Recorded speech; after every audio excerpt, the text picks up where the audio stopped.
Ironside will not be seen tonight, so we may bring you the following special program. Word Balloon is brought to you by the League of Word Balloon Listeners. Ironside.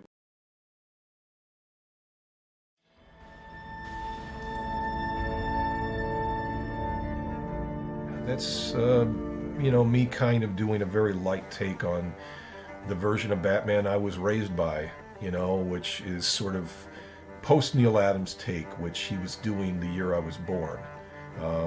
Neil Adams was redefining the character kind of in the cracks and corners of DC when he was first a cover artist on a lot of the Batman books in the late 60s, and then once they gave him sort of the run of the place, his look, he kind of exaggerated even more with the lighting and the grandeur, the way he would exaggerate the figure form, the length of the ears, the length of the cape. A lot of it was just sort of aesthetics. He wasn't really changing the costume per se. I tried to illustrate what Adams did with a sense of maybe somewhat photo exacting kind of take on it, while also kind of avoiding some of the comic book tropes of the glowing white eyes, which I was always having a problem with as a kid, thinking about like how the mask is pretty much on his face like it's makeup. Like it's as close to the skin as you can get the way it was drawn by everybody, Adams included. And if that's the case, there's no room to hide the eyelashes for the human being wearing this mask, so basically just his natural eyes showing, but you can hide that in shadow.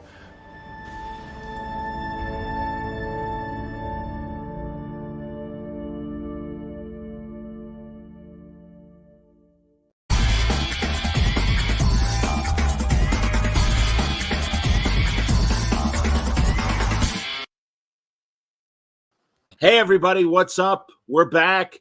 It's Word Balloon Live, the comic book conversation show. John Suntress here. You'll forgive a couple technical difficulties, but I am here, as is my good friend Dan Slott. Good to see you, Dan, or good to hear you, I should say. Hello. Technical difficulties. I'm an old man who can't use my computer. These things happen. I mean, our VCRs blink 12 every now and then. And you get it, You're getting like 7 minutes late, Word Ballooners, because I had a spinning beach ball. But now I'm talking to you through the magic of iPhone. There we go, man. No, this is great. And as always, I'm excited for a good conversation. Very excited for books that are coming in the fall from one Dan Slott. Among them, and I mean, you've already been playing with this character, but very excited to see him in his own series. Spider-Boy. Spider-Boy. This is so much fun. This is the series I was not expecting to write. Spider-Boy he was always destined to be supporting cast in the Spider-Man book by me and Bagley. That was his sole purpose in life. But because every time we used the character, the book sold out. And then it sold out again when he did the Edge of Spider-Verse one-shot. Yes. It was crazy. So David Gabriel, Marvel Marketing, people went to me and went, do you have plans for this character to spin off into his own book? And I'm like, no. And they're like, well, you do now. Okay. He's, there's that hokey Marvel saying that they always put on the cover, because you demanded it. And this really is that kind of thing. And now all of Twitter is groaning, we didn't demand it. Well, yes, you did. So that's kind of what happened. Is originally the plans were Spider-Man, the book that Bagley and I were doing, would just sail on as normal, and suddenly that book has split and fissioned into two books.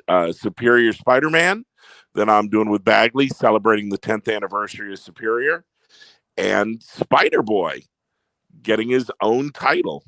It's crazy with me and Paco Medina. Very cool. Like obviously Peter is one of the younger heroes, even as an adult. And was there ever any in your mind? How did you decide that this is exactly what Spider-Man needs? Is this 12-year-old sidekick that has been wiped away from memory? 10 years old. Pardon me, 10 years old. 10. Wow. Yeah, we wanted to do something with Spider-Boy that had never been done in Spider-Man before. Like, and this is the point where like a lot of people are like, "You did Alpha." I'm like, no. The gag for Alpha was always originally the 50th anniversary story. Okay. Where we were gonna kind of recreate sort of the elements that gave Peter his origin, but flip it.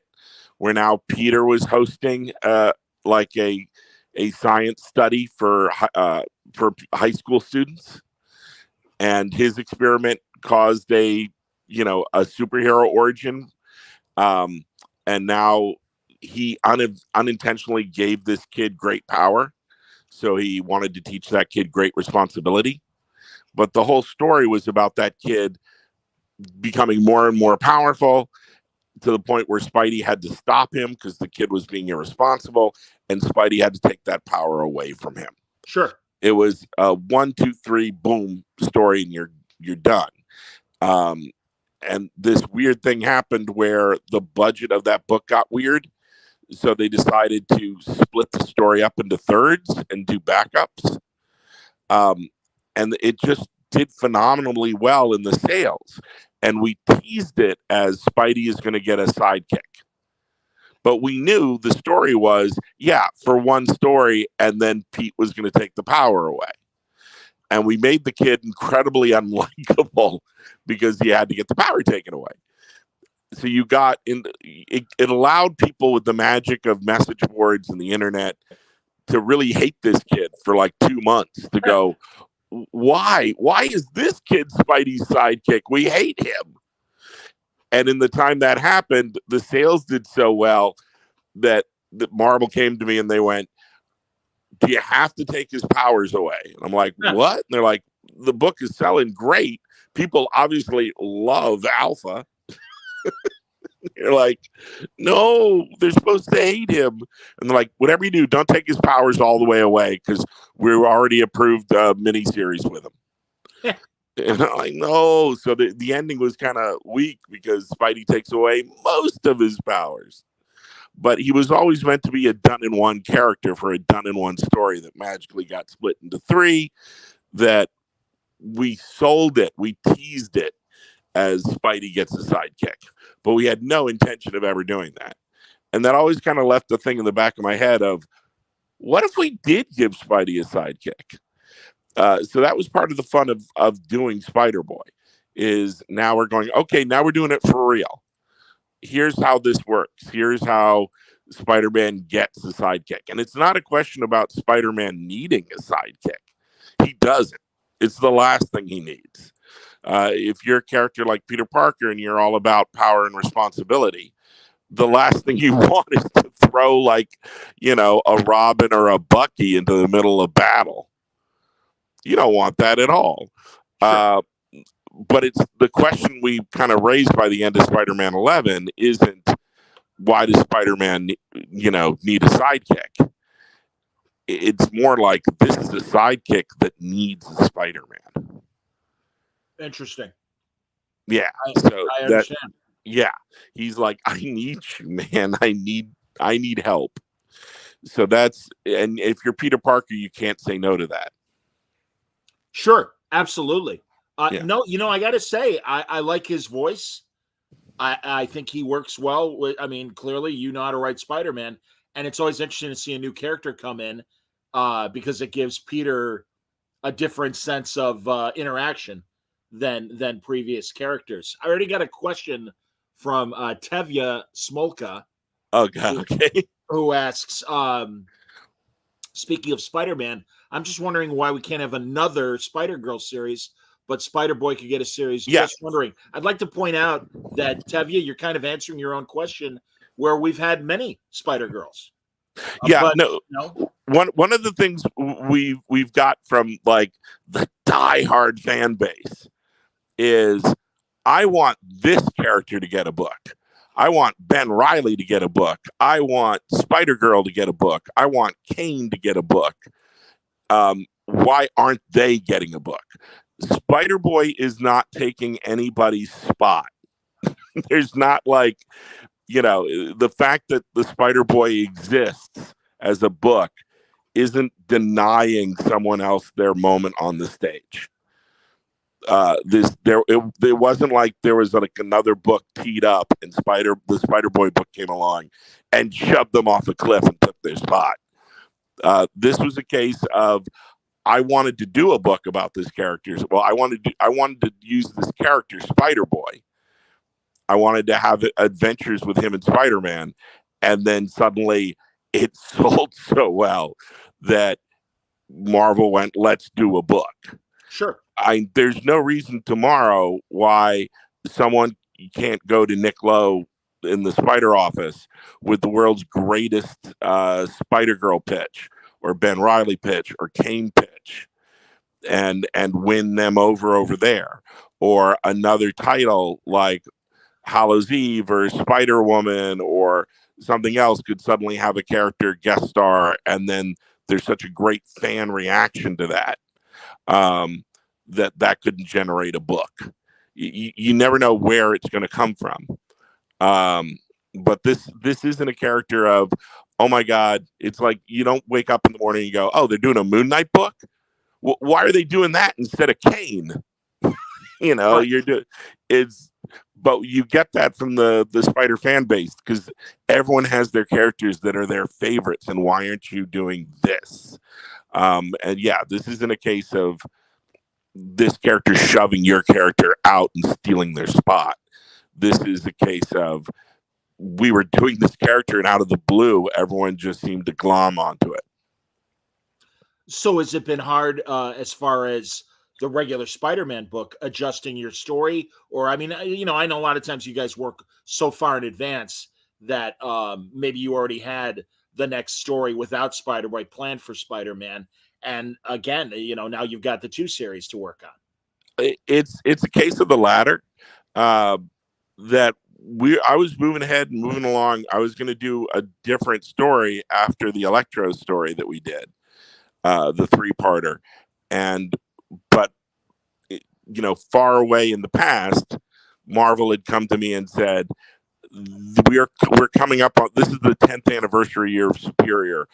We want to see a Superior story. What do you have?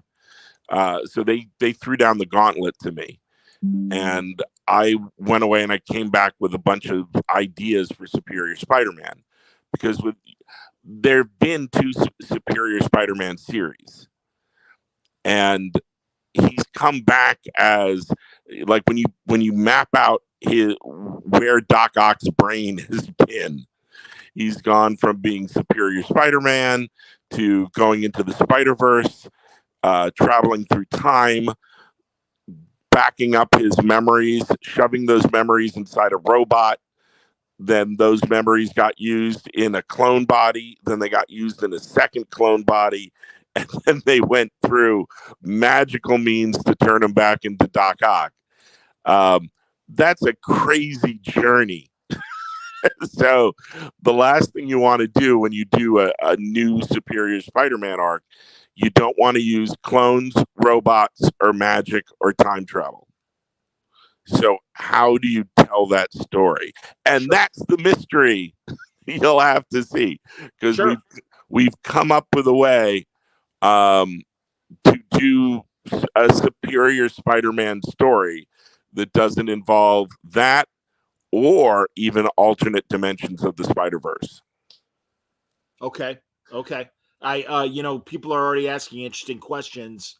First of all, the initiative as a compliment and says, Dan, your work on Spider-Man belongs in the same conversation as Walter Simonson's Thor and Chris Claremont's X-Men. How about that? Oh my, that is like the greatest compliment I'll ever get, because I've said it many times. I think my favorite run of any Marvel title is Walt Simonson's Thor. Sure. It's my number one go-to for like no one's done it better. Been like on a book and run it. You see all the mega stories he builds up and pays off on the whole Surtur saga. Oh my god!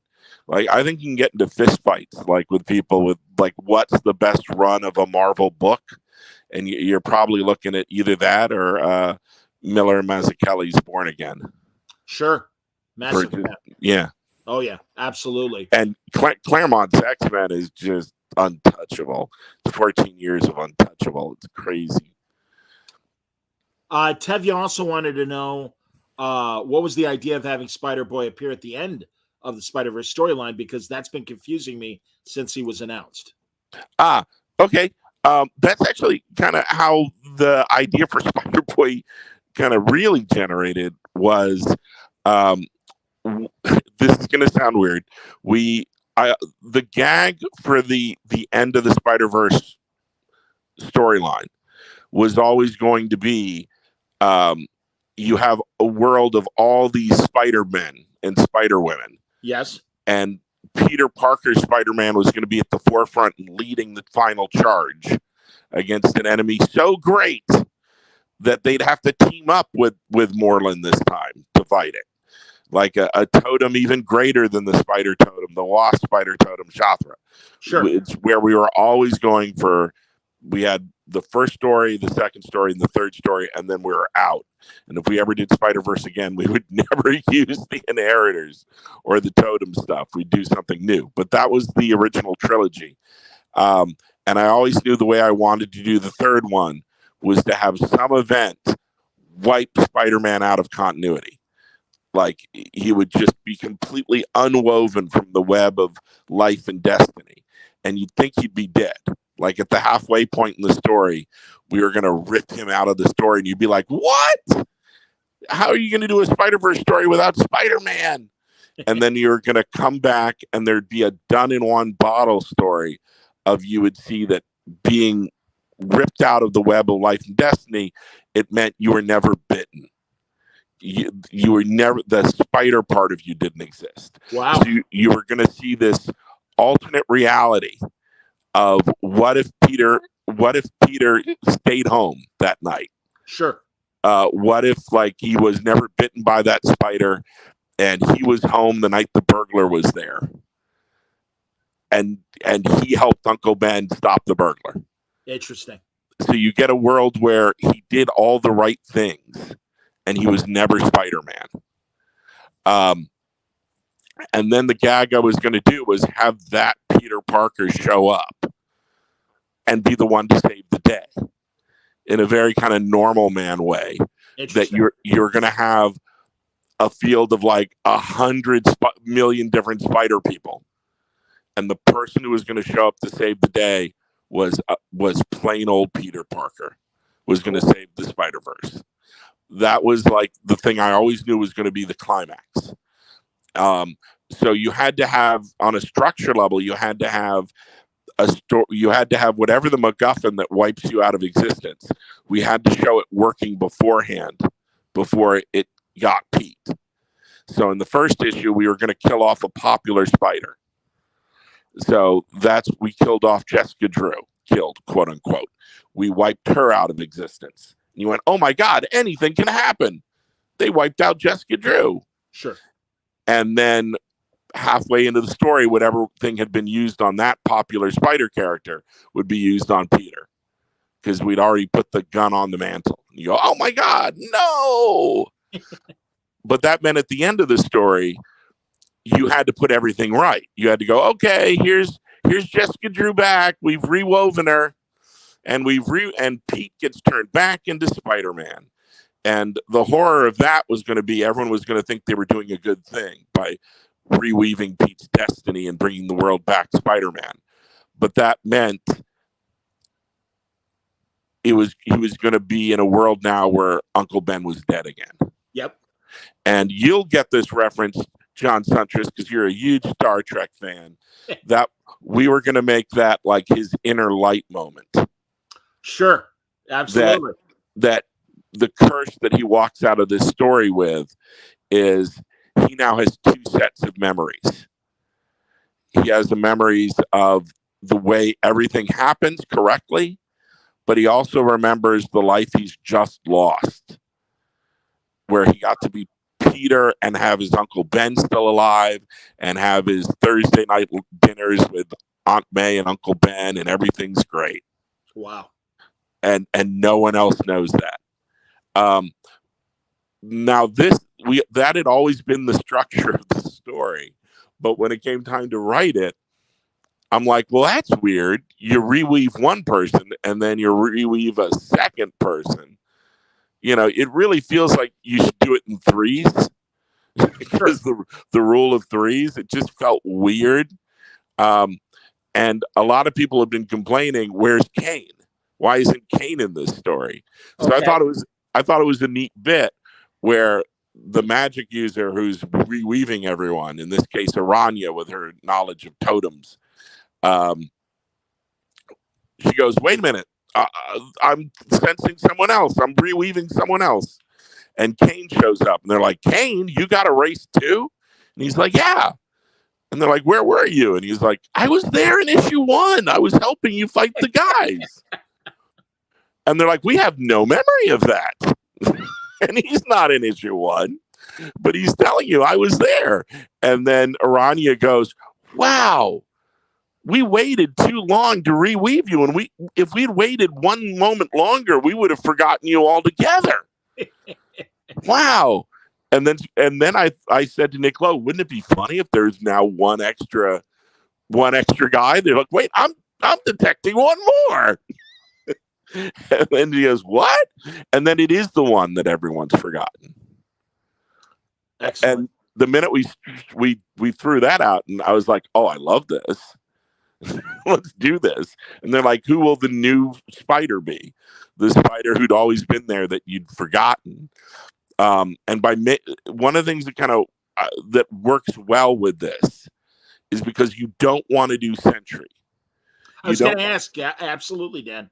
Yeah, so give us the comparison, please. You don't want to do Sentry. You don't want to have this character suddenly show up and go, I was there the night Gwen Stacy got thrown off the bridge. Right. I was there. I was the person who helped you lift that thing off your back in the master planner story. Absolutely. You don't want that. That's bogus. That's like, no. And that kind of dictated making him young. Because the younger you made him, that meant logically he couldn't have been there. So by making that spider someone who was 10 years old, who'd only been doing this since they were 7, meant that all the stories that they could have interacted with were stories from like as far back as like Big Time, like recent stuff.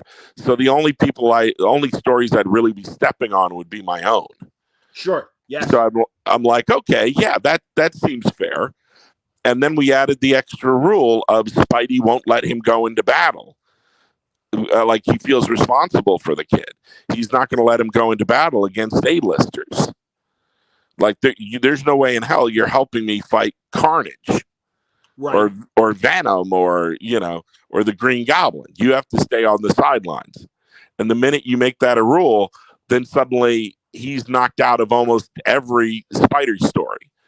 And now what you end up with is a continuity where it's he and Spidey on patrol and they're fighting Typeface.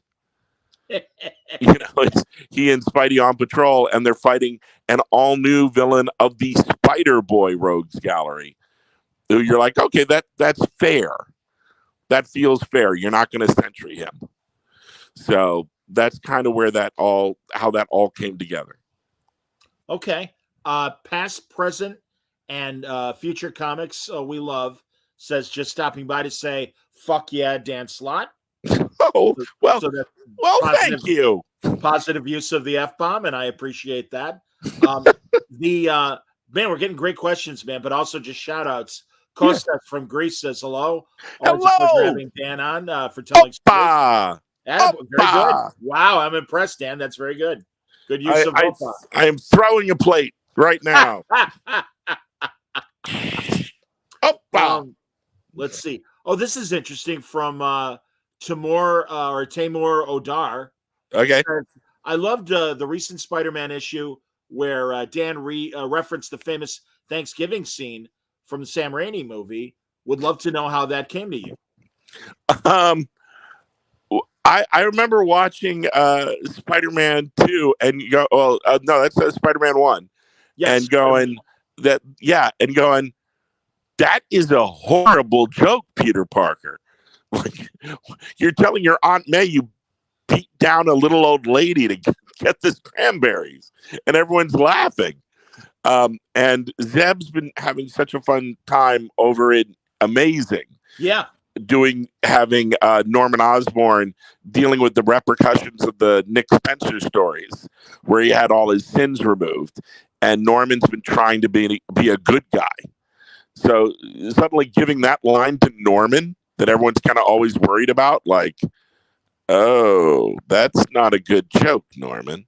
It was really fun. I love doing that. So it kind of, by flipping it and making it a Norman line, it kind of had fun with the current status quo. Understood. Well, and again, it's been fun in the previous story to see Spider-Boy have to face Electro and have to face the Golden Goblin, and interesting scenes, man. I mean, that's the thing. So, yeah, it's going to be pretty cool once Spider-Boy is up and running to see him, face some classic villains. Well, he's going to face a very big Marvel villain in issue 2, alongside Captain America. We're having fun putting him up with other Marvel heroes. Cool. In his own book. But one of the things we're having a lot of fun with is creating the Spider-Boy Rogues Gallery. Who are his villains? Sure. And you're going to meet in another thing we're doing is trying to do multiple stories per issue. So you're getting 2 stories an issue for a while. Yeah. And through the course of like the cold open, the main story, and the backup story in issue 1, you are going to get 3 all new Spider-Boy villains for the Rogues Gallery. Wow. Yeah, and one has already been teased because at the end of Spider-Man 11, they're on the way to go fight a Spider-Boy Rogues Gallery villain together. Gutterball. So you're going to get to meet Gutterball at the top of Spider-Boy #1. And Paco Medina's designs for Gutterball are amazing. I can't tell you the name of the main villain. I can't because it gives away everything. But in the backup, where Spider-Boy will be teamed up with Squirrel Girl,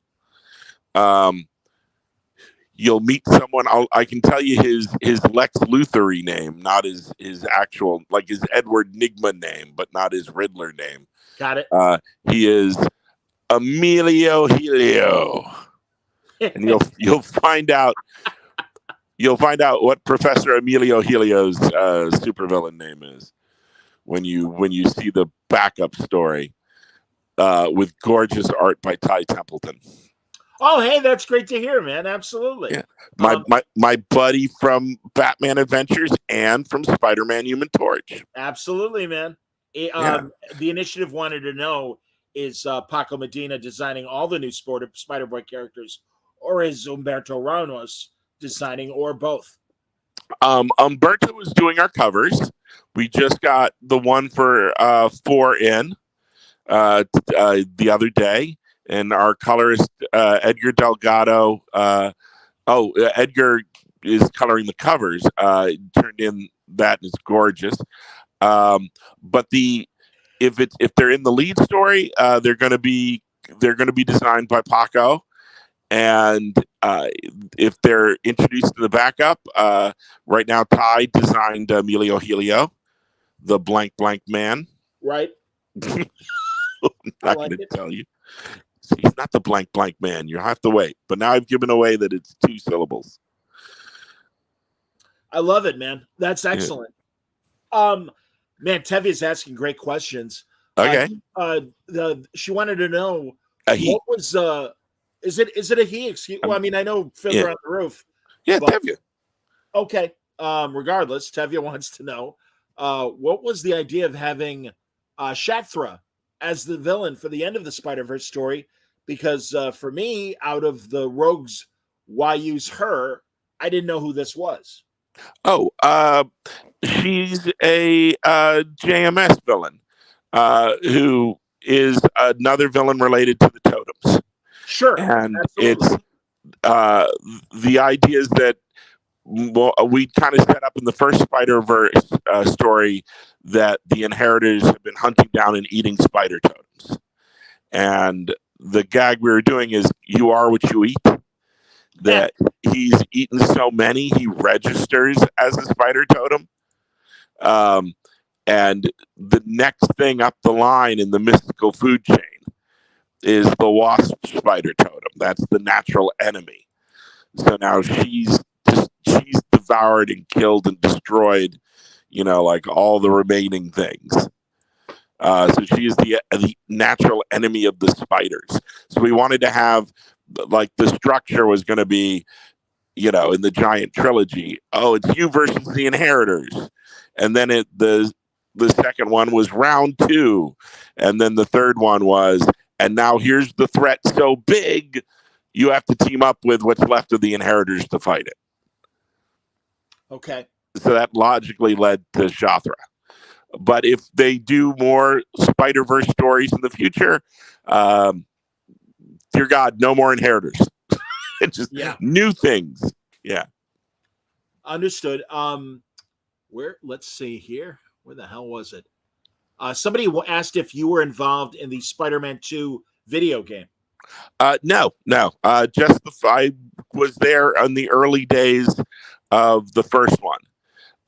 And with my commitments in comics, and also at the same time, I was a consulting producer on the Marvel's Spider-Man cartoon, the one where he went to Horizon High. Yes. That I just did not have the bandwidth to write something as complicated as a video game, which I've done in the past. Like, I've worked on Spider-Man Shattered Dimensions, where I was the writer. I just didn't have it in my bandwidth to do that and write Spider-Man twice a month and write Silver Surfer and be a consultant on a TV show. And early on, I was like, I am in over my head. So I had helped out a lot, but I got this guy. He's the best. His name is Chris Gage. He would kill on this. And Chris kind of was brought in, and he joined the writing team on Insomnia. So there's all these amazing writers at Insomnia who were with Chris. And it's those guys working on the amazing Insomniac writing team working on Spider-Man 2. I cannot wait to play it. I love the Miles game. I loved the first game. They're insanely good. And I love it whenever they use like toys that, we created in the comics, whether it's, classic guys or guys from like the Big Time era or, stuff that Nick Spencer brought in. Like, whatever you do, it's fun to see the stuff reflected. Sure. Yeah. There's all kinds of bits and pieces in the first game where I look at it and go, oh, that's cool. Like, there's a point where I said, like, why in video games, like, do you only go up against one boss all the time? Because, like, in Spider-Man comics, every now and then he has to fight 2 villains at once. Certainly. And that's why you had that Scorpion Rhino sequence. That was something I helped structure. And I was like, let's throw 2 villains at him in a boss fight. Like, what? Yeah, that's how we do it in the comics. So there'd be stuff like that where I go, oh, I didn't realize that was like a Dan Slott contribution. Because everyone, and there's weird things where, like, I swear to God, I did not push Screwball onto people. They were just going through the comics of like what characters they liked, and it was all kind of set in that era. with the Feast Center and Aunt May and Mr. Negative Yeah. They use Screwball, and now she is like one of the most hated Spider-Man villains of all time because those Screwball challenges were tough. I've used Screwball once in the comics in the story where I introduced her, and now I totally want to use her again. No, I used her twice. I also used her in the Superior Spider-Man run. But I now want to use her again because of that video game. So many people just have this natural hatred of her that I think it kind of carries on into the comics. Like, oh, that Screwball. I hated doing those Screwball missions. They were so tough, but I wanted 100%. I wanted to unlock all the suits. David Berlanga, great question here, man. Will you be working on a creator-owned comic? I enjoy when creators have tiers where you can get art prints, etc. And he thanks me for this interview. You don't have to thank me, man. I bug Dan several times a year to come back, and obviously Dan is always one of the hardest working men in comics. So it's great when our schedules are able to link up and do another talk. Slowest working man in comics. It gets done. It's just, oh man. All right. The answer to that is yes. I mean, I've got a whole bunch of creator-owned stuff planned. I've had different companies come to me and say, please do creator-owned for us. And what it usually is, it's just my schedule. I always take on too much stuff.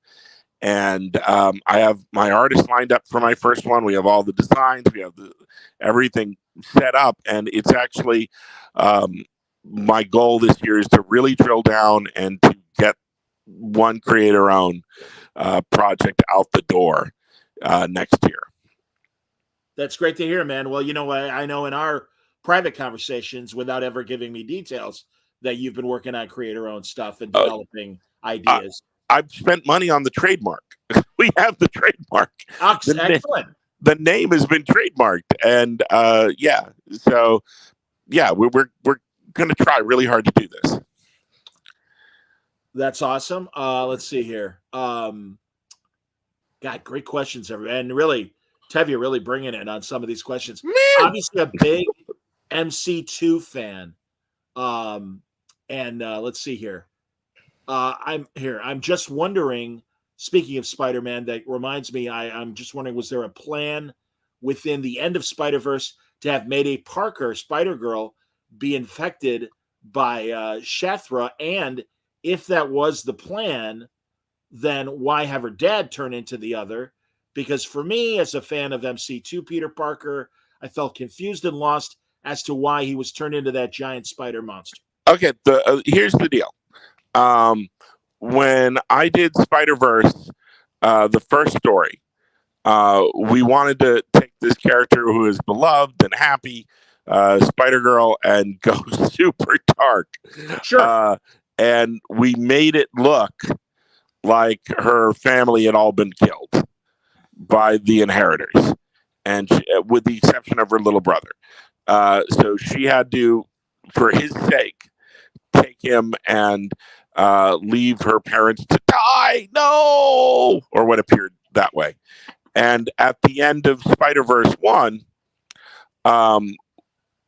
we established that Kane, by being the other, was going to be reborn and come out, and he was going to have a whole new deal. Okay. And when we touched base with Spider-Girl, we saw that, MJ of MC2 didn't die. She got out the back door. She's alive. But it was implied that her father, the Peter Parker of that world, died. And I always knew that if we got to the second Spider-Verse story, Spider-Geddon, that would end with you discovering that Peter Parker of MC2 got the other. That's the same way that in 616 Peter was able to die and come back. We weren't going to be that cruel to Mayday. We were going to bring back Peter as the other. So if we got to the second in the trilogy, and when I left to do Iron Man and Fantastic Four, I had already teed up the new Superior Spider-Verse, the new Superior Spider-Man book, and I'd already teed up his first event was going to be Spider-Geddon. But when Brian Michael Bendis left for DC, it left Iron Man open, and I had a choice. And I decided I'd like to give Iron Man a shot. And Sure. but we teed up this book and this event, and Chris Cage did it, and I loved it. And I got to help out a little on Spider-Geddon, but really let Chris hold the reins. But the one thing I was insistent on was, dear God, please bring Peter Parker back as the other of MC2. Like, I don't want to leave Spider-Girl in that spot. Sure. So that had already been established and done, and Chris did that in Spider-Geddon. So when I was doing the last book in the trilogies, the end of Spider-Verse, the plan was always to have the character that was running around as the other be the Peter Parker of the MC2 universe. And when you got to the epilogue stories in Edge of Spider-Verse, and they did it, the other, like, you know, opens up and he steps out and yay, he's alive again. So MC2 Spider-Girl's world is fine. Yeah, her mother is alive. Her father, hell, and then you put him through hell, and then you put him back on the put show. him back together again. Exactly. And that was always the plan, that I wasn't going to leave Spider-Girl that way. Poor because you know, one day I get up in bed, if I do that, and I look, and there through the window is some red light, and there's a dot on my forehead, and either Ron Friends or Tom DeFalco is across the street with a rifle. So, you know, I don't want that fate. So there is no way I wasn't putting the pieces back in the box eventually. Did you ever hear from them while you were doing this? I know that they weren't happy. I understand. So, no, I get it. And I would be too. Like, but I've been in that boat before. Like, sure. I'm friends with James Fry, and he created Slapstick. And at one point, I made Slapstick go evil, and I was like, because I thought it was a good story, but I knew, like, oh, James is gonna hate me. But I knew that eventually you'll put the characters back in the box. Sure. You'll fix the toys. And I like to think, because of putting the character back on the map, and then eventually he did show up, like, in Deadpool and in other stories. And now we have a world where Slapstick is around if people want to use him. And he was always around if people wanted to use him, but it kind of puts him back on the map. So I'm sorry to everyone if I've ever done that to a character you love. I understand. Yeah. The initiative wanted to know if there are any plans for Mysterio stories in the future. Oh man, yeah, because the weirdest thing in the world is when I started working on Adjectiveless Spider-Man. Yes. Like, one of my goals was to never write a Doc Ock story again. Like, I'd written so much Doc Ock, sure. And I've said to people, like, in interviews, that, like, my favorite Marvel, like, my favorite Spidey villains are Mysterio and the Lizard out of all of them. So it's like, those guys have always been my favorites. And I just haven't done that many. You know, I've done a couple of Mysterio stories and Sinister Six stories with Mysterio, and I did some Lizard arcs. But if I'd stayed on Spidey, I'd 10.5 years. And once I hit 800, I was like, oh man, all my bones ache. So, you were wiped out. I remember, man. Yeah. I was like, because it wasn't doing 10 years of Spidey, it was doing it twice a month. Sure. And I kept praying, like, can we just go down to one a month? I will do it forever at one a month. So, like, Spider-Man became like a dream book, the Adjectiveless book. I was like, oh, I could just do Spidey once a month. That would be the best. But one of my goals was no more Doc Ock. And, you know, let's do some Mysterio. Let's do some Lizard when we can. Are there any double shipping books left, Dan, because honestly, I really felt for all of you when I understood. And again, you got to make the donuts, and if the donuts are selling, you want to make more donuts. So I totally get that. But truly, I felt that a lot of our friends that used to be regular Marvel writers, that was one of the reasons why they left.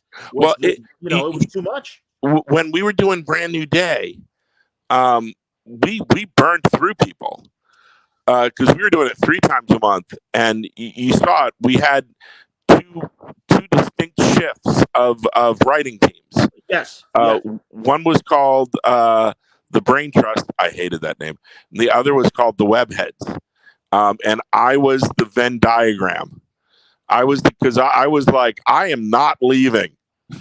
I am writing Spider-Man. You're gonna have to pry me from this. Sure.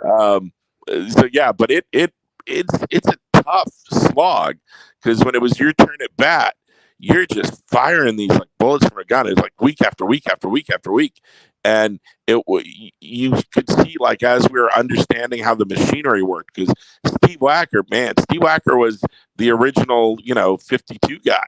Yes. And that's why, and for him, like, oh, I can do 5 books a month. I can do 4 books a month. I'm editor supreme. He's so good at the scheduling and everything. And it's like to do a book like that, you can't just be a brilliant editor. You also have to be a strategist and a master planner. It takes a whole bunch of extra skills, and Steve Wacker could do it.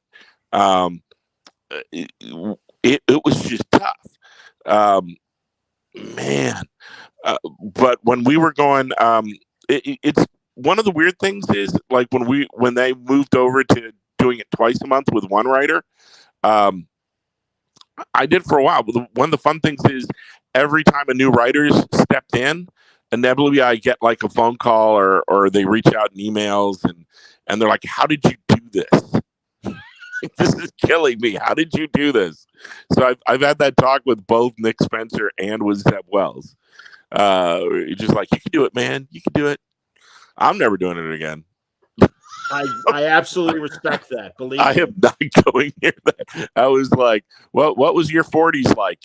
Spider-Man. I had this thing on my fridge in Fridge Maggots. It just said Spider-Man all the time, every day, all the time. It's just those words. It was very Lucy in the Chocolate Factory. Yes, Lucille Ball. Yeah, Megan. But and you start like walking down the street when you're having a normal day, and you're like, how would that moment be a Spider-Man story? Wow. Because the Spider-Man filter was just on all the time. Yes. But working on it once a month is a dream. It's just a dream come true.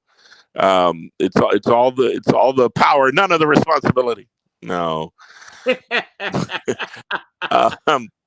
No, it's just an easier schedule. I understand, man. No, but the fun thing is, because then Marvel turns around and goes, Dan, we're coming up to the 10th anniversary. 10th anniversary. Ow! I know. Of Superior Spider-Man. Yes.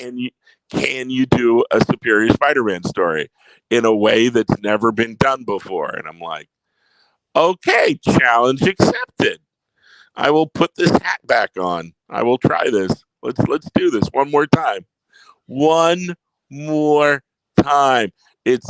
I can't wait for people to see what we're doing with Superior. It is weird and fun. And I love that we got coming up next month is the Superior Spider-Man Returns, #1. Yep. It's a one-shot. It's 40 pages.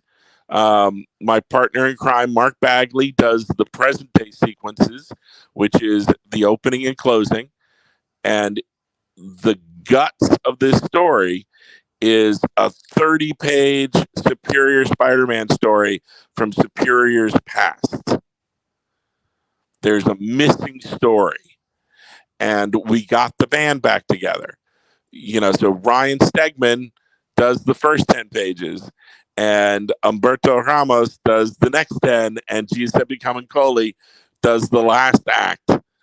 So every Superior Spider-Man artist, they all come back and help us out with this giant one-shot.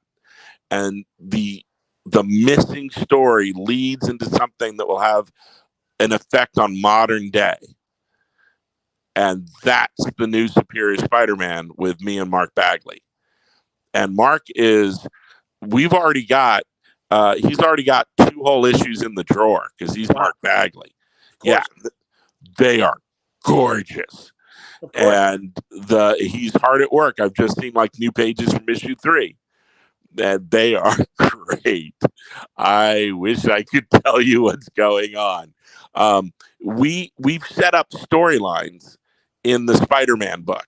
There are certain things that we've set up, and they will continue to pay off.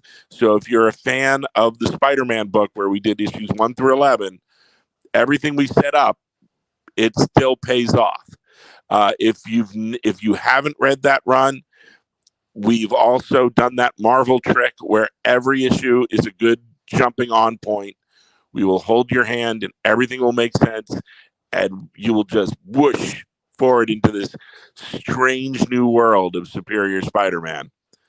I shouldn't have said strange new world. It's in the 616. You're going to see what's going to happen. You'll see what's going to happen. It's not what you think. I'm really intrigued, Dan, because also I do remember the pushback during Superior Spider-Man.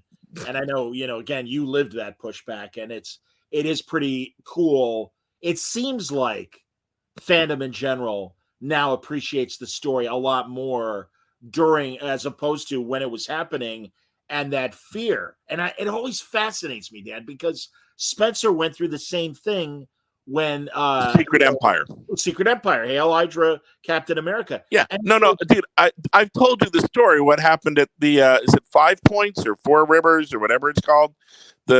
We have this convention, this mini convention sometimes down near the seaport, and I'm sure I've told you this story. Midtown Comics they had a booth, and they thought it would be cool to have like a different comic creator at their booth every hour of this show.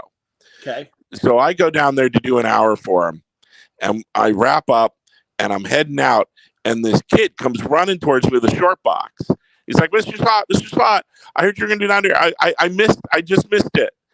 They're like, can you sign my books? And I'm like, okay. I mean, I got Sharpies on me. Why not? So I'm signing the books, and I'm going through his stacks, and it's mostly Superior Spider-Man. And this kid's going, I got to tell you, like I owe you an apology. I was really horrible to you online. This story, I was so upset about it, but it is now like my favorite Spider-Man story ever. When the Goblin and he's doing all the stuff, and it's like, oh, thank you, and I'm like signing the stuff, and he's like, and it taught me a valuable lesson. I have to wait to the end of the story. I got to see how it's going to turn out, because I was stressing all through it. Sure. But once I got out the other side, it's now my favorite. And that you taught me that valuable lesson. I got to wait to see how its story turns out. And while I'm signing, without looking up, I go, what do you think Nick Spencer's Hydra Cap? And the same kid goes, fuck Nick Spencer, fuck Hydra Cap. Same kid. Yeah. I knew it, and I knew he was going to say it. I was just peeing it up. Yeah. Could we all go through that? Yeah, I know, man. Here, Anthony Lash, nice comment. Good artist, Anthony. Gotten to know him he's a Chicago guy. I have to listen to this tomorrow, but I wanted to let Dan know for the 250th time that his Silver Surfer comic with Mike and Laura Allred is my favorite story ever in comics. And I understand that sentiment. And in fact, a previous person had said that you described the vibe of Spider-Boy being very much like the Silver Surfer run. It's going to be, we're trying to do something weird with Spider-Boy.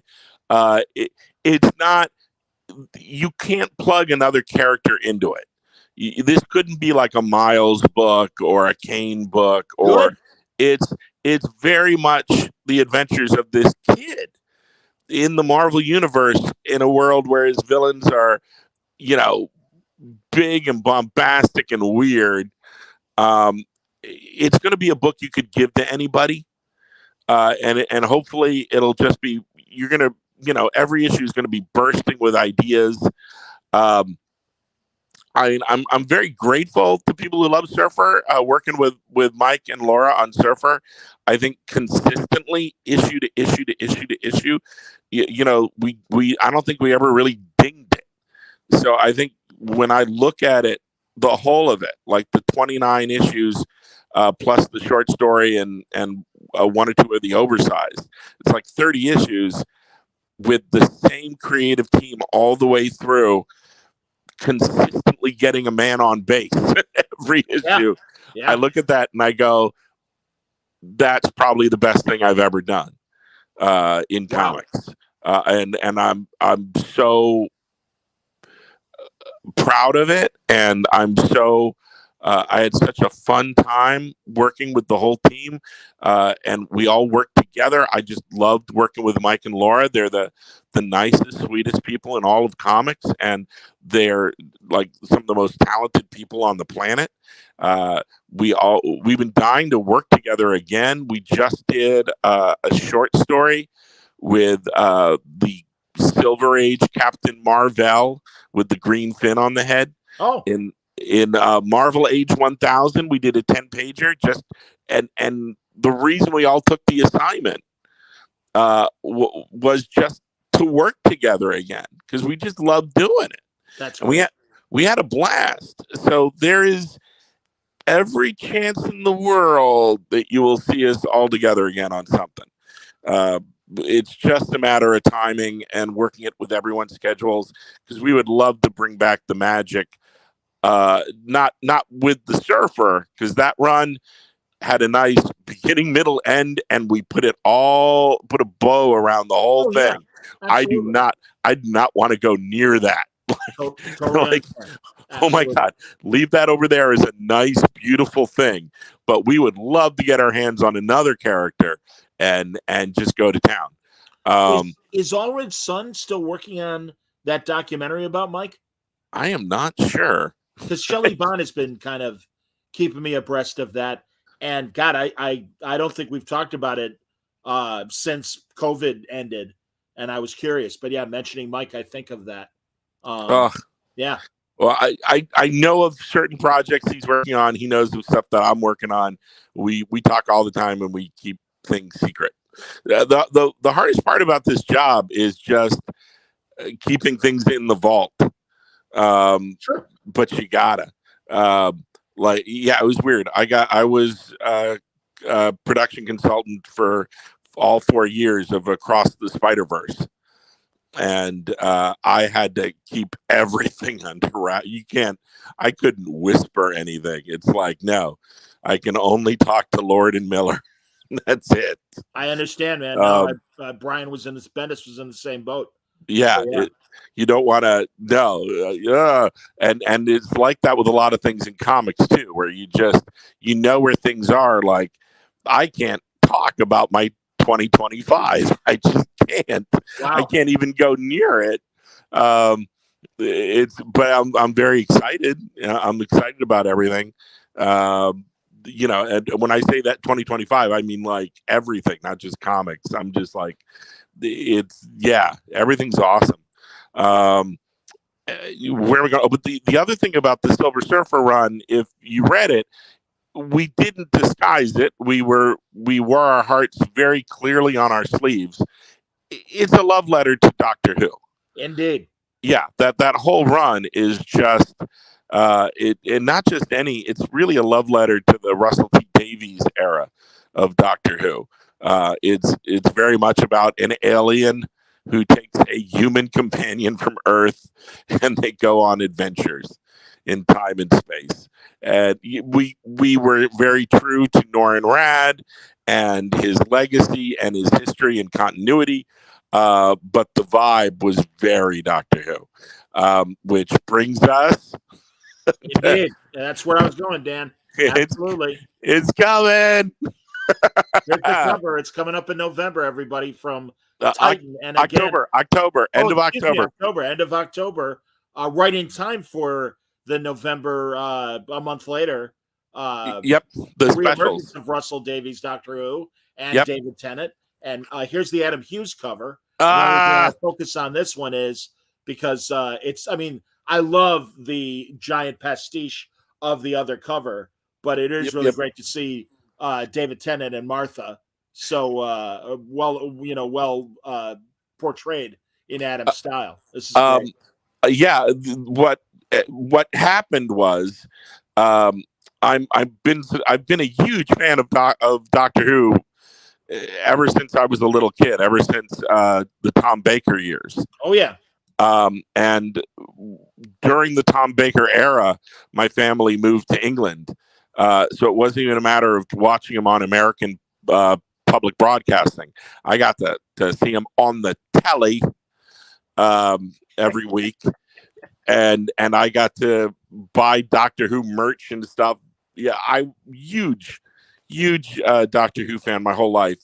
He's one of my favorite characters in all of fiction, and whenever I would visit friends and family in England, the guys at Titan Comics would always, or Panini would take me out to dinner and go, "How would you like to write some Doctor Who comics?" This is like a yearly event that would happen, and I would have to give them the same answer. Which since 2004, I've been exclusive with Marvel Comics. I can't, and it would break my heart, and it would always be the most depressing dinner. It would be me. It would people going, "How would you like to do Doctor Who?" And I'd be like, "I can't." Every time my contract would come up for renegotiation at Marvel, I'd always beg. Because like whenever you'd hire, because really what the exclusive contract is, it's really there so the guys at Coke don't work for Pepsi and the people at Pepsi don't work for Coke. Sure. It's really a Marvel DC thing.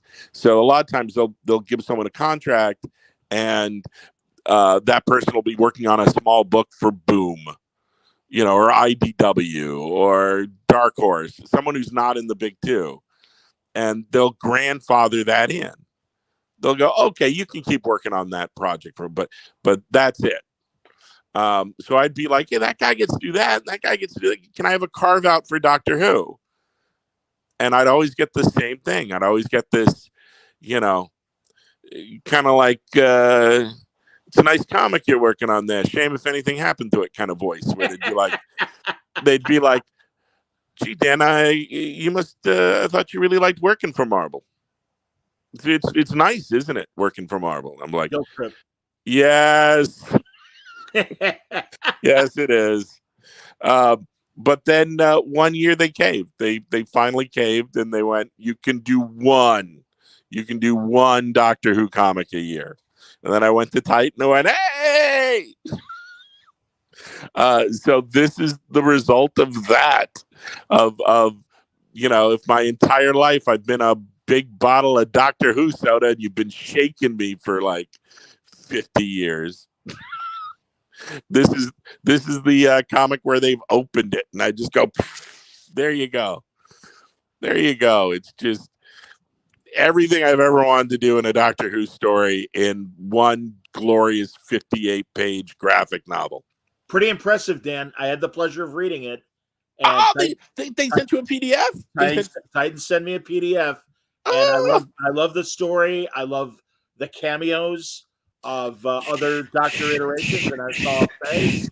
All right, sorry. But also, really, Dan does love not only 10, but also 11, and I'm showing photos for the audio. 9. It's 9 and 10 are in this. Oh, excuse me. Yeah, okay. Yeah. There's a lead story with 10 and Martha, and a short story in the back with 9 and Rose. Yes. Well, I just got the photos that I was showing though of 10 and or 9, 10 and 11. Yeah. There's a picture of Dave Tennant. The's a picture of Matt Smith. And yeah. You reliving those moments of when you met these guys. I've met every living Doctor.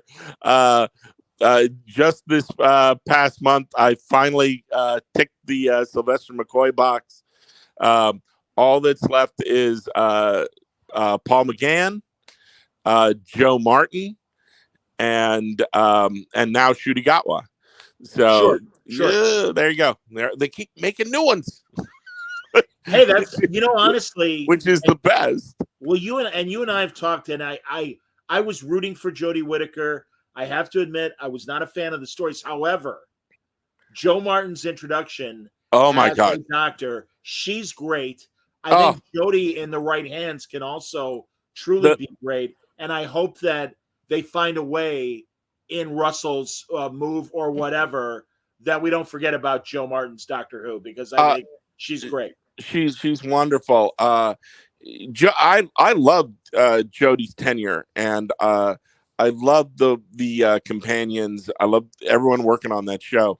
There's the amazing thing about Jodie Whittaker's Doctor is, like, when we were going through the pandemic, she had her costume at home.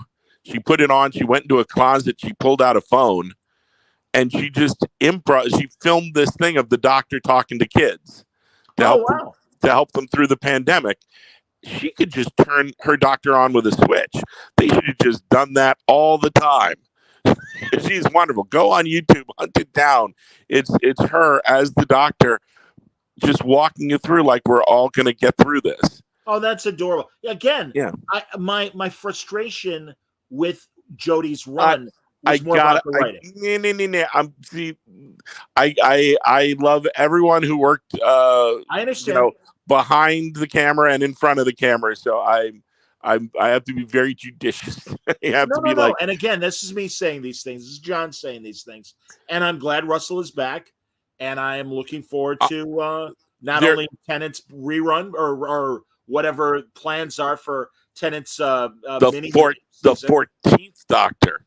Yes, and then I've already got the new sonic screwdriver, the new version. I'm ready. That's fantastic, man. God. No, but this special. It's like it is such a labor of love. Sure. I did it with artist Christopher Jones and Matthew Dow Smith, who are both long-term Doctor Who artists. Yes. That they know their stuff. They know everything from, like, the minutia in the background to the body language to the likenesses.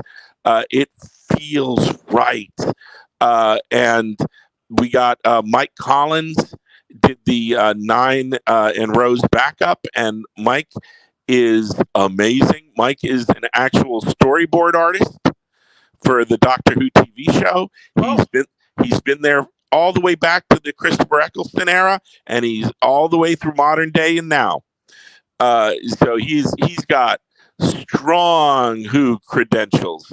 I met Mike Collins. The first time I met him was on the set of the TARDIS. Wow. Yeah.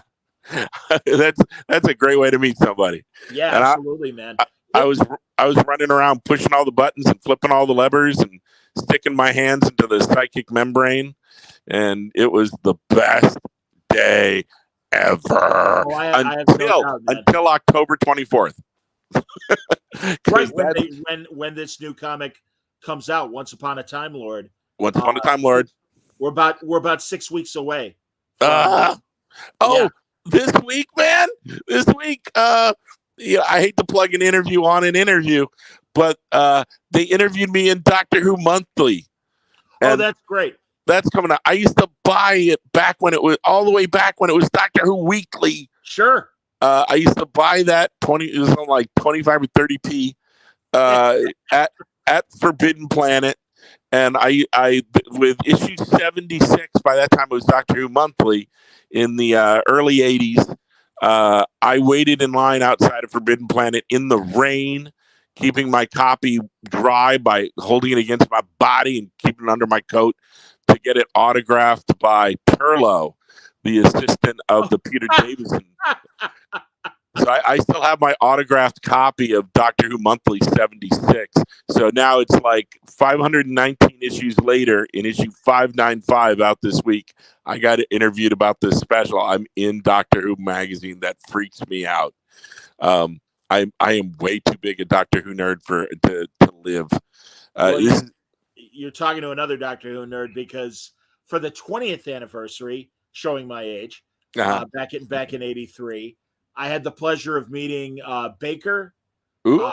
Peter Davidson, the Brigadier. I, Nis- Go ahead. in my box of memories, because I was pulling it out to see what the issue number was for the Mark Strickson cover. I also had an autographed pic of the Brig. Oh, that's great. Yeah. No, he was amazing. Ian Smith, Ian Martin, Harry Smith. Yep. He was at the convention, and I got him to autograph the Target paperback that he wrote. Ooh. Oh yeah, man. No, and I had the Brig autograph a book that he was. I think it was probably one of the Patrick Troughton the Yeti story or the Cybermen story. But just like you, man, and it's funny. I read at the back of this Titan comic. You'll read a great interview that Dan does, and yeah, I mean, without being able to visit England, I was really fortunate living in Chicago, and Chicago being one of the big cities that public television absolutely adored the Doctor, and yeah, it was great. And also, Pertwee around the same time did a live appearance. So yeah, I've had the pleasure of meeting 3 Doctors, but yeah, Nyssa and Tegan were just lovely, and the Brig was such a great guy, Nicholas Courtney. And Ian Martin was great. Yeah, it was, and really, you know what's weird, Dan? Not to like dwell on some of the negative stuff. I was a John Nathan Turner fan, especially during Davidson's run, because I just appreciated the difference in tone from the Baker years to get to Davison. And I know that the BBC really screwed with the show, and that certainly didn't help Nathan Turner at all in terms of being a producer. But it is interesting now to see people that YouTube and talk about Who and the history of Who. And man, he's one of those guys that unfortunately gets, I think, a lot of the blame. Yeah. For those rough years of Colin Baker and McCoy. One of the things that I think people aren't going to, that people aren't realizing, because I think we're on the cusp of a whole new era of Who. At once this thing goes, BBC for it's going to broadcast on the BBC, but everywhere else, Disney Plus, right? And that's going to put it into so many different houses than it's ever been around the world. And they are going to focus on this new Doctor and his new adventures. And knowing Russell T Davies and Julie Gardner, they are going to make it really new, user friendly. You'll be. I'm sure people will be able to jump right onto this, and I think you're going to get a whole new era of there's a chance it could go bigger than it even was in the Tennant and Smith years. Indeed, I completely agree, man. No, and it's a good opportunity to cleanse the palate and start anew. So yeah. But it's no matter how you feel of any different era, it's always, every time you get a new Doctor, very much like James Bond, every time you get a new Doctor, the show can renew itself. Yes. And yeah, so this is a chance to come on back and doing these specials with David Tennant and Catherine Tate. It's a way for the, all us fans of the 2005 incarnation of the show onward. It's a chance to go, let's revisit, let's come back. And then everybody will be there for when Ncuti Gatwa comes on. Yeah. So I think this is a chance for let's bring the old guard back and let's welcome in all the new viewers. And this could be a whole new era for Who. I'm all excited. I am too, man. And, we've also off the air talked about our love of the Big Finish audios of the Doctor and how it kept the flame going during the Wilderness era. Wilderness era. Yes. No, I truly, man. Also, I love talking to Paul Cornell about his paperback novels that he did during the Wilderness era. It's fascinating. And God, I'm so glad, because that's been the great thing when they've done the Who crossovers, is the idea of, oh no, the different iterations are still running around space and time. And every now and then they can, meet each other. And, God bless Tom Baker for being in his mid 80s or late 80s, whatever he is now, and still doing it. And all the guys, and the greatest redemption to me, and I'm hoping, and again, No, I know what you're going to say. You're going to say Colin Baker. 100%, man. Yeah, I knew you were going to say that. Of course. If you're a doctor, when I was a fan of the show, of Classic Who, and I came in with the first episode I saw was Robot.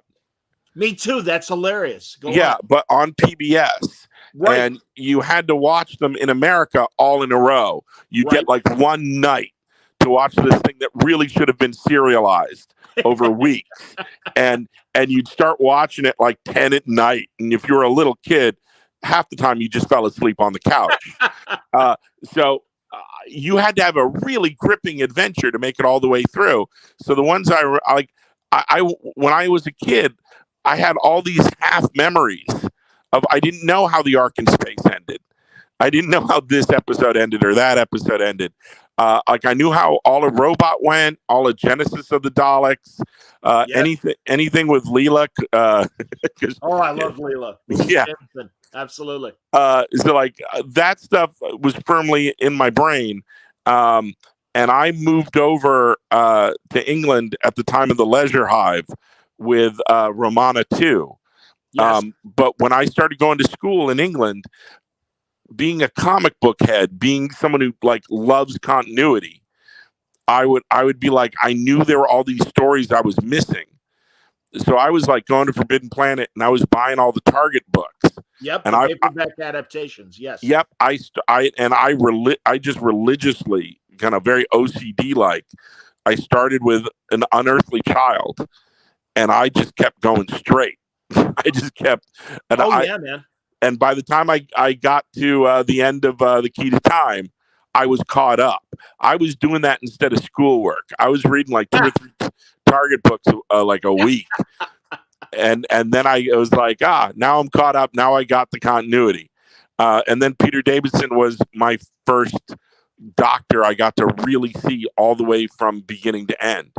So I totally get that. And I love that all these doctors of old and even like new doctors of old, like the new first Doctor from God, now I'm blanking on the actor's name. He was in Harry Potter and he was in David he was in Game of Thrones and he's in a couple of the Simon Pegg films too, World's End. Yeah, I've met him and I'm blanking and I feel terrible.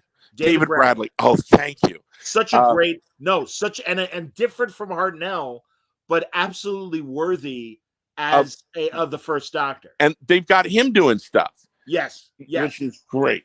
So it's man. Well, hell, even before John Hurt passed away, he did a War Doctor story. And I love David Warner's Doctor Who Unbound, where it's an alternate universe Doctor. And I love truly, man. And you and I have talked about it. I am begging. It's been a while. I got to bug him again. I would love to get Nicholas Briggs to come on and talk about Big Finish. Oh, not just the Doctor Who stuff, but all the other licenses and the great audio dramas they're making. It's wonderful. And one of the in this Doctor Who special, Once Upon a Time Lord, we even drop a Big Finish reference.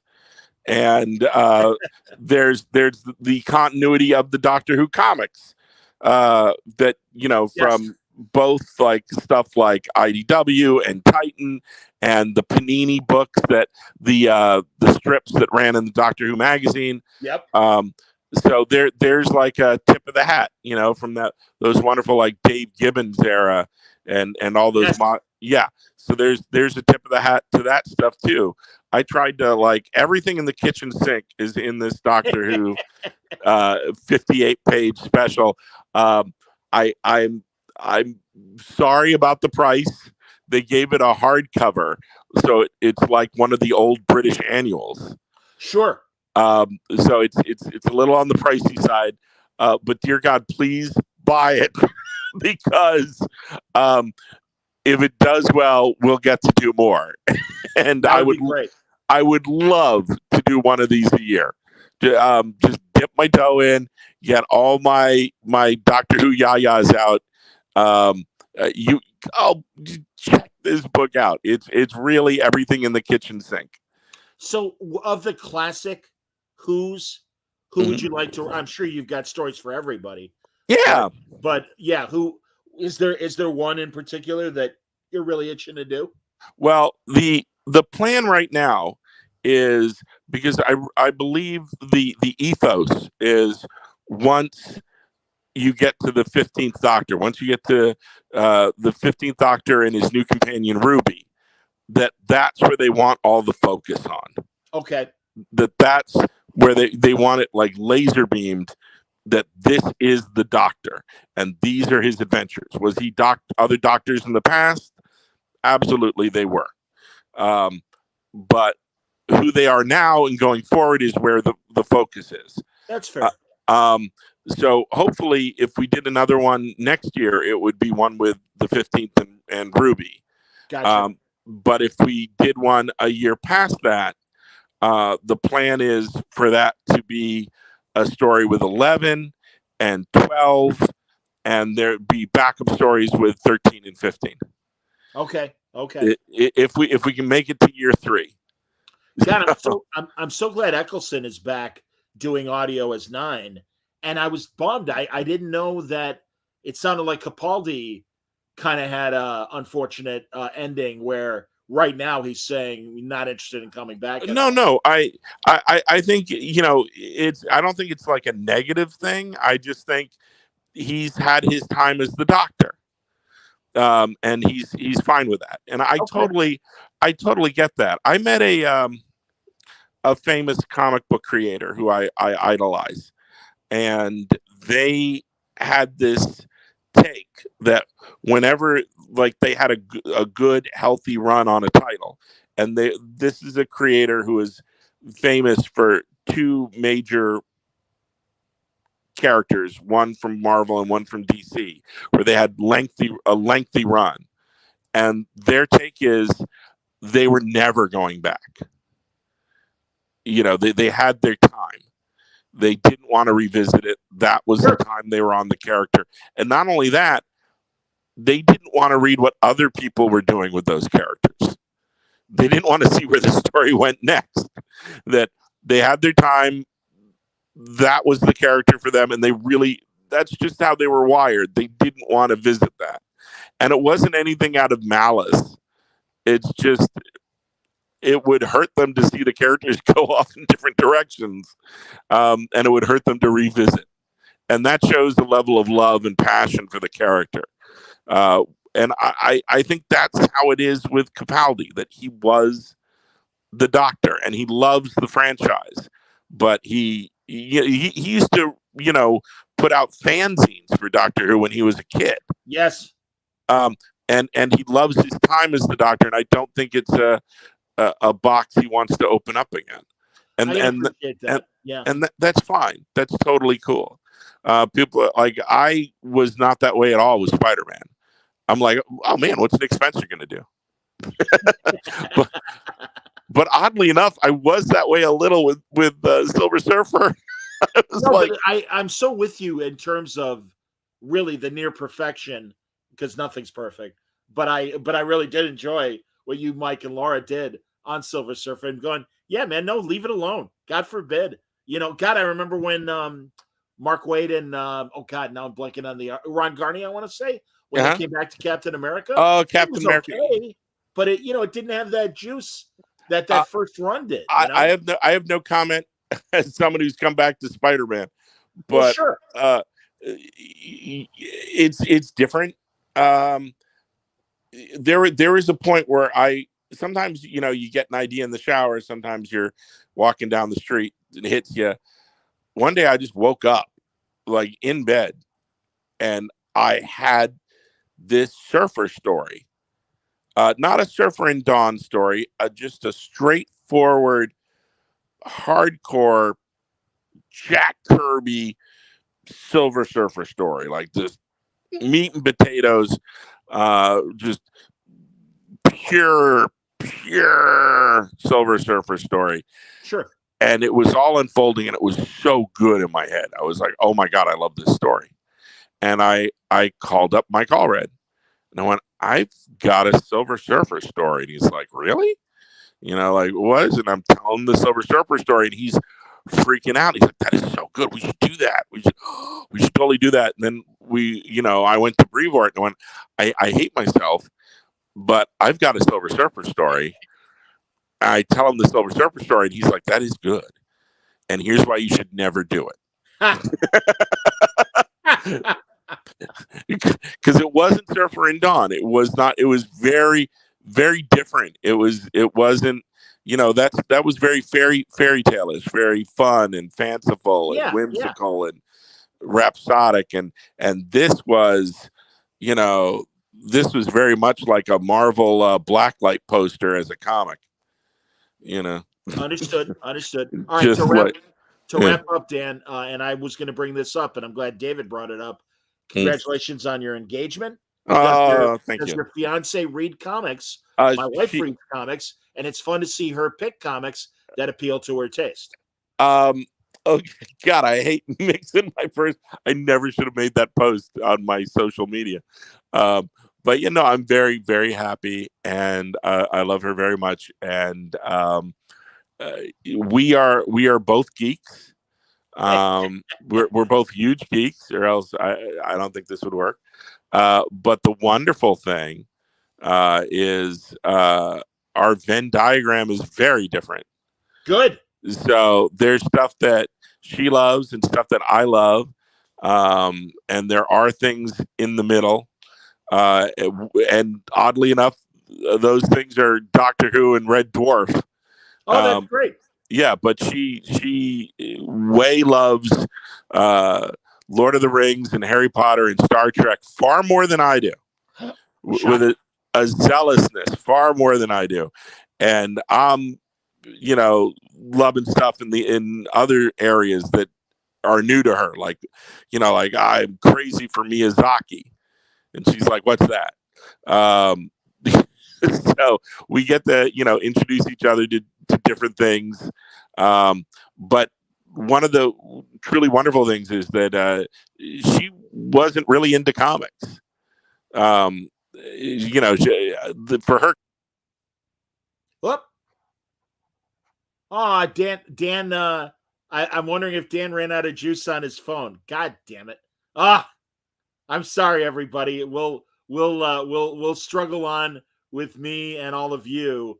But yeah, Dan just popped out, and I'm fearing that maybe his phone ran out of juice. That's why, unfortunately, we're doing this as an avatar only show for the video audience, and not able to do the video.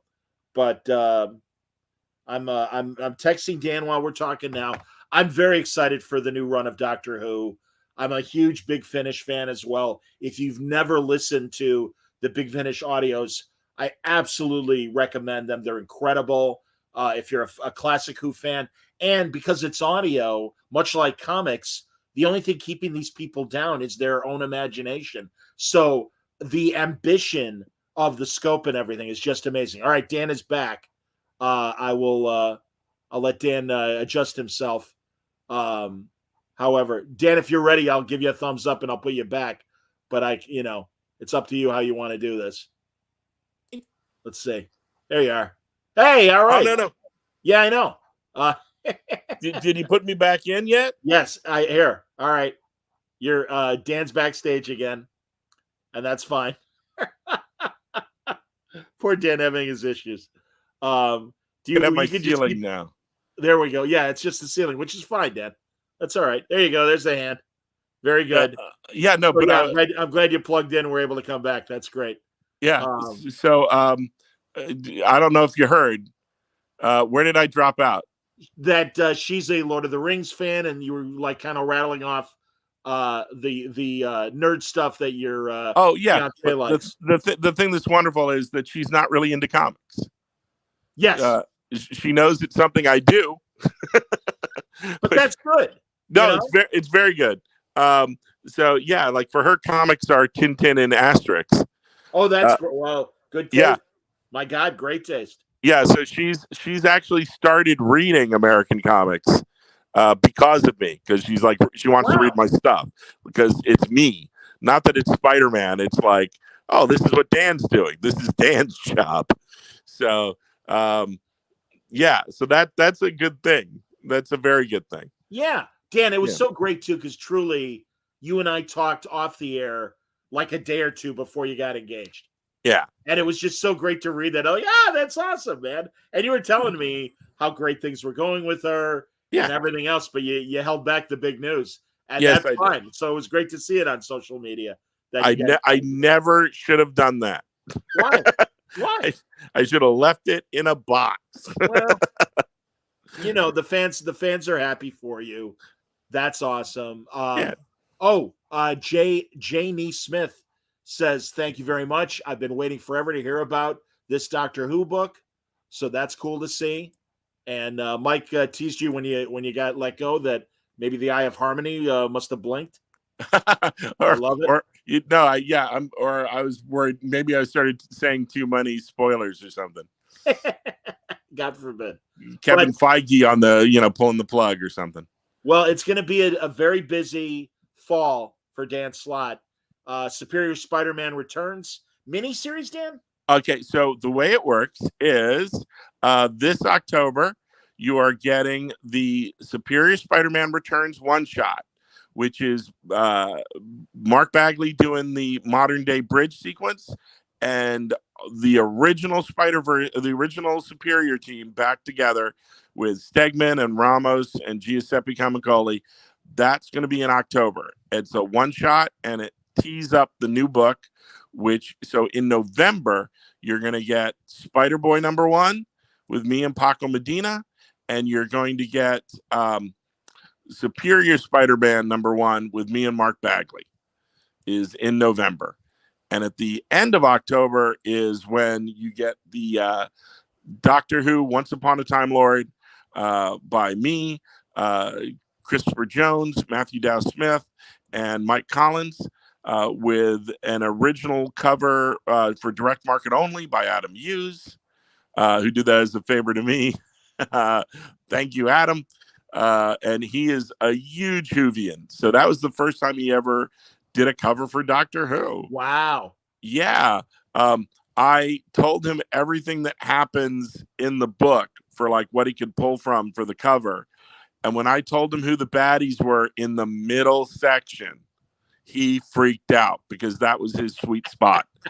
You know who I'm talking about. I do. Suntress, because you read the PDF. I had the pleasure of reading the book. It's everybody, honestly, 58 pages, Dan? 58 pages of solid content, but it is a little on the pricey side.